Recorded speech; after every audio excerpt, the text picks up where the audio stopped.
Hindustan scouts and guides के राष्ट्रीय संयुक्त सचिव डॉक्टर अतुल ने आज शिमला टाउन हॉल में आयोजित पत्रकार वार्ता को संबोधित किया। इस मौके पर उनके साथ Himachal Pradesh scouts and guide के प्रदेश अध्यक्ष डॉक्टर राजेश भी मौजूद रहे। डॉक्टर अतुल ने प्रेस को संबोधित करते हुए संगठन की गतिविधियों, आगामी योजनाओं और युवाओं में स्काउटिंग के बढ़ते महत्व पर विचार से चर्चा की।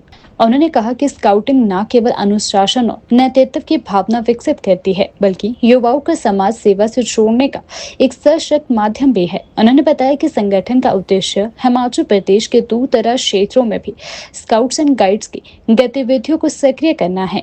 साथ ही यह भी कहा गया कि हमारा लक्ष्य स्कूली बच्चों को स्काउटिंग के माध्यम से एक मजबूत और जिम्मेदार नागरिक बनाना है। इसके लिए राज्य भर में शिक्षकों को भी प्रशिक्षण दिया जा रहा है। यह पत्रकार वार्ता स्काउट्स एंड गाइड्स के महत्व और उसकी भविष्य की योजनाओं को लेकर एक अहम संदेश लेकर आती है।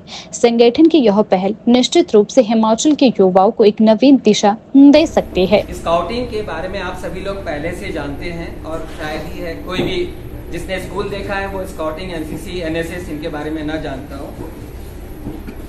1928 में ये अपना कार्य आरंभ कर रही है। 1913 में स्काउटिंग को लेकर के अंग्रेजों ने केवल गोरे, यूरोपियन और एंग्लो इंडियन बच्चों के लिए अनुमति दे रखी थी और उसका नाम British scouts and guides BSG था।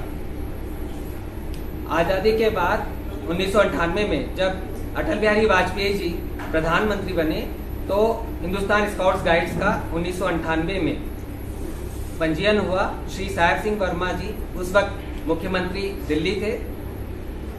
उनके सहयोग से पहली पंजीकृत सोसाइटी में वो अध्यक्ष बने।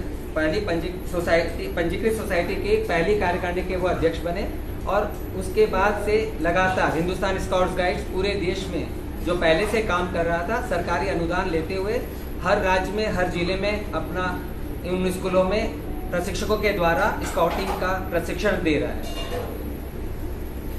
2017 में भारत सरकार के खेल मंत्रालय के एक विशेष आदेश में हमारे जैसे सभी मान्यता प्राप्त संगठनों पर 70 वर्ष से वरीय सदस्यों के लिए पदभार ग्रहण पद पर रहना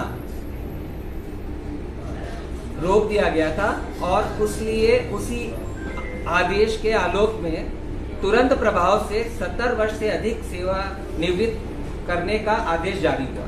हमारी संगठन के अंदर में ज़्यादातर वयस्क लोग थे, बुजुर्ग लोग ही थे और एक बड़ी संख्या में लोगों ने पद छोड़ा, नई कार्यकारिणी बनना शुरू हुई। मगर कुछ सदस्यों द्वारा इसकी चुनौती के लिए वो माननीय अदालत रोहिणी और दिल्ली उच्च न्यायालय में गए, जिनका आदेश 4 जनवरी 2024 को आया, जिसमें इस बात को साफ सुथरे तरीके से अदालत ने बोल दिया कि यह संभव नहीं है। सरकारी मान्यता प्राप्त करने वाले सभी संगठनों को सरकार के बनाए हुए नियमों का अनुपालन करना आवश्यक है।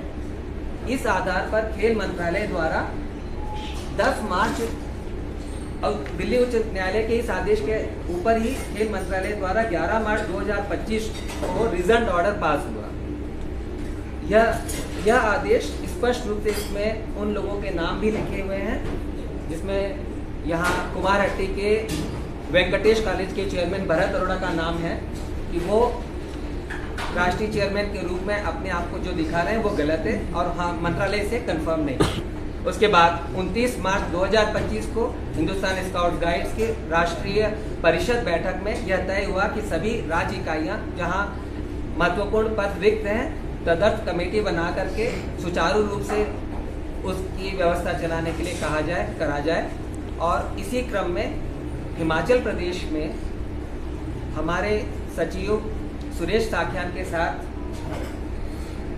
हमारे सभी सदस्य श्री राजेश दलाल जी और श्री निशिकांत जी ने जुड़ करके अभी तदर्थ कमेटी आज बनाई है और जल्द ही व्यवस्थित तरीके से राज्य इकाई का चुनाव होगा, जिसमें प्रदेश अध्यक्ष, प्रदेश उपाध्यक्ष और अन्य पद चुने जाएंगे और नियुक्त किए